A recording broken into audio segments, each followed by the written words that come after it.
খোদা এই কি তুমি আমার কপালে রেখেছিলে খোদা এখন আমি কি করব কোথায় যাব আরে মস্তুম আমি কেমন করে রক্ষা করব খোদা তুমি আমাকে বলে দাও খোদা তুমি আমাকে বলে দাও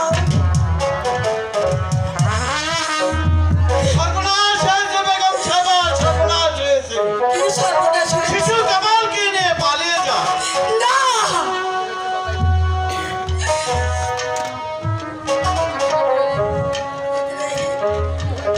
কি হয়েছে বাবা ইব্রাহিম উজির এবং সেনাপতি জাফর আলী আপনাদেরকে হত্যা করতে চায় আমাদেরকে হত্যা করে তার কি লাভ লাভ অনেক বেগম সাহেবা উজির হবে এই নগরের নবাব আর সেনাপতি জাফর আলীকে হবে তার প্রধান শীঘ্রই চলুন ওরা এসে পড়বে না বাবা ইব্রাহিম আমি শত্রুর ভয়ে স্বামীর মানচিত্র রাজপ্রাসাদে আমি চোরের মতো পালিয়ে যাব না মরতে যদি হয় তাহলে আমি এখানেই মরবো আর বাঁচতে যদি হয় তাহলে আমি এখানেই বাঁচবো বেগম সাহেবা তাহলে কি আপনি যাবেন না আপনি দুর্নগরে শেষ সম্পূর্ণ নষ্ট করতে চান না না না আমি তো আর তখন আমি দিতে পারি না আমি কামালকে বাঁচাতে হবে ওই সন্তানদের দিয়ে তাদের চক্ষু ভেঙে দিতে হবে এসো এসো ভাই আমার আমি তোমাকে মরতে দেব না আমি তোমাকে এই রাজ্য ছেড়ে অন্য রাজ্যে চলে যাবো এ কি করছো তুমি কারণ আমার বুক খালি করে কামালকে নিয়ে না বাবা কারণ কামালের ছাড়াতে আমি বাঁচবো না আমি আর তোমার কথা শুনতে চাই না বেগম সাহেবা আমি কামালকে নিয়ে যাবো আবার দেখা হবে বেগম সাহেবা আবার দেখা হবে বিদায় বেগম সাহেবা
হবে না যা ভনিকা তোমার আমার স্বপ্ন বাস্তবে পরিণত হবে না যা ভনিকা কেন জিনিস পালিয়ে গেল আমি মানুষ হারিব শিশু আমার কিনে আশ্চর্য আমি তো ভাবতেও পারছি না শত শত পারা থাকতে এই মরিত্বহীন শিশু কামালকে নিয়ে কিভাবে পালিয়ে গেল আমিও তাই ভাবছি যা ভনিকা ভুল হয়ে গেল যা ভনিকা সেদিন শিশু কামালকে হত্যা করার আগে বেমানি প্রাণীর বন্দী করা উচিত ছিল এই ব্যাপারে আপনি নিশ্চিন্ত থাকুন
কদমালি বাড়ি আছে কদমালি।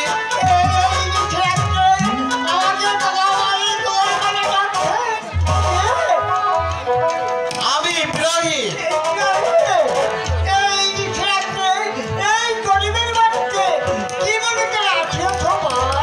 আমি এসেছি এই ছেলেটি তোমাকে দান করতে।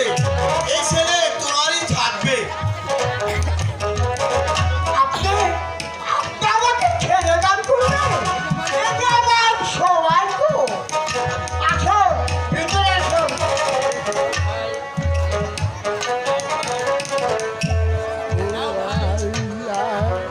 এই নাও ভাই, কিন্তু তার পরিচয় গোপন রাখবে। এই ছেলে চিরদিন তোমার ছেলে বলে পরিচয় দিবে। তুমি আমাকে মেরে চলে যাবে ভাইয়া। সেই জন্য কোনো দুঃখ করিস নি কামাল। আমি মাঝে মাঝে এসে তোকে দেখে যাবো রে কামাল, তোকে দেখে যাবো। ওই দেখ সুন্দর দুটি পাখি এক ডালে বসে বসে কথা বলছে। ভাই তুই যাস নে, তুই আমার কাছে থেকে আর আমি মাঝে মাঝে এসে তোকে দেখে যাব কামাল। দুঃখ করিস না ভাই, আমি বেঁচে থাকলে আমার তোর সঙ্গে দেখা হবে হবে।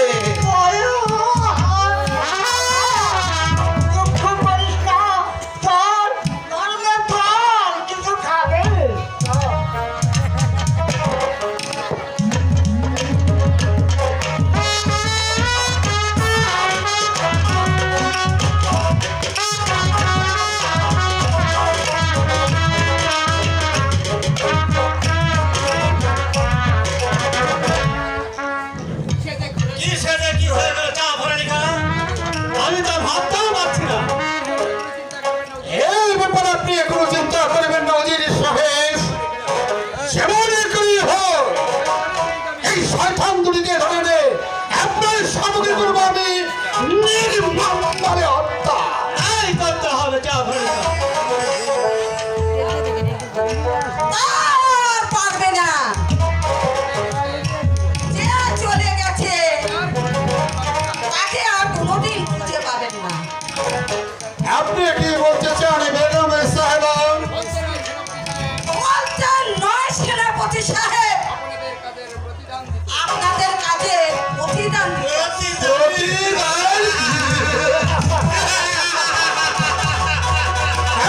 আপনি সচকে থেকে যেতে পারবেন না বেগম সাহেবা। খোদা যার ভাগ্যে মৃত্যু লেখেনি, আপনারা শত চেষ্টা করলেও কেউ তাকে মারতে পারবে না, কথাটা মনে রেখো।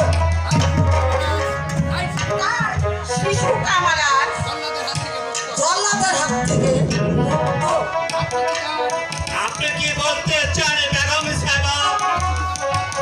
আমরা শিশু কামালের হত্যা ষড়যন্ত্র করছি। নিশ্চয় যদি ইব্রাহিম সাহায্য না করতো তাহলে আমার পুত্র কামালকে এই দুনিয়া থেকে বিদায় নিতে হতো। বেগম সাহেবা চুপ করবে না।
মাতৃ চিহ্নে মানুষ হয়েছি, সেদিন দাঁড়ে দাঁড়ে ঘুরে হয়েছিলেন এক মুষ্টি অন্যের জন্য। সেদিন আমি যার রাস্তা থেকে ঘুরিয়ে এনে তার রাজস্থানে দিয়েছে সেনাপতি পদে, প্রহরী পদে, সেদিন থেকে তার হাতে নুন রুটি খেয়ে আমি মানুষ হয়েছি। তাই কিছুতেই আমি তার হাতে লোহার ছিন্ন করতে পারবো না। আমি বলবো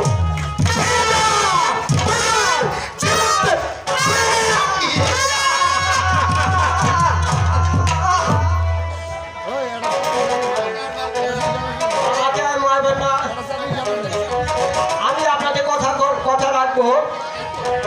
কি করবো আপনি জান, আমি হুকুমে গোলাম।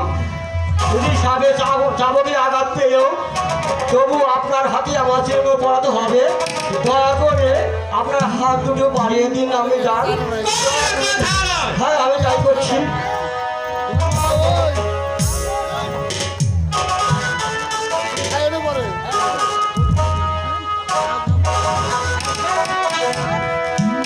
আজ তোরা দুইজন আমার বেতন ভুক্ত কর্মচারী হয়ে আমার হাতে শৃঙ্খল পড়াচ্ছিস। এমন একদিন আসবে, মেহরবান খোদা যদি সহায় থাকে, আমার কামালের হাত থেকে আর ইব্রাহিমের হাত থেকে দুজন কোনোদিন বাঁচতে পারবি না। কথাটা ঠিক আছে, আমি বন্ধু করছি, আমি যান।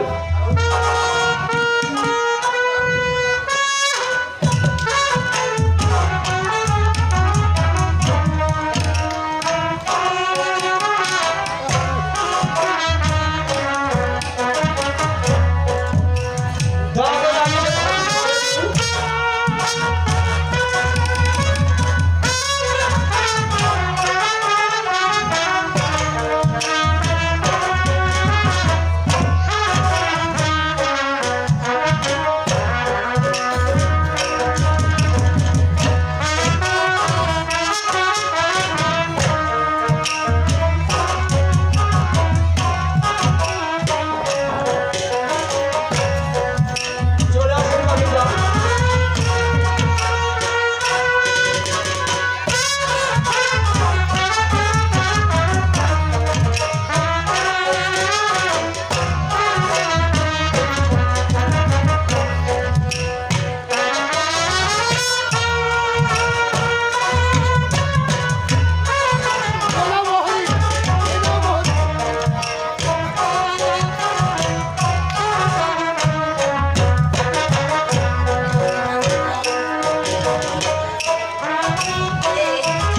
ওরে বেঈমানের দল,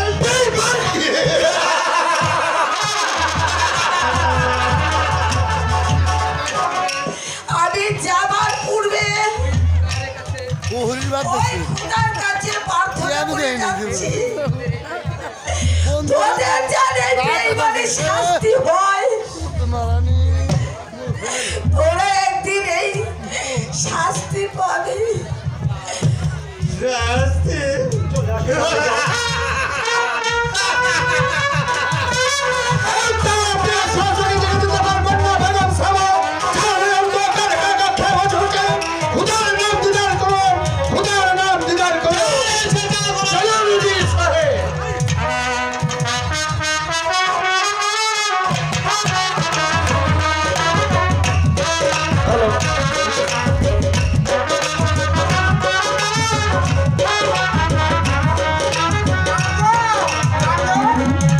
ছেলেটা গেল কোথায়?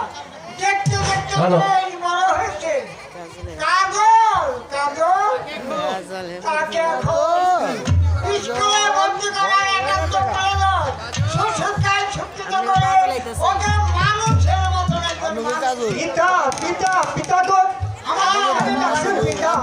বাবা কাজল, তোমাকে আমি খুঁজছি। আমি তোমাকে লেখাপড়া শিখাতে চাই।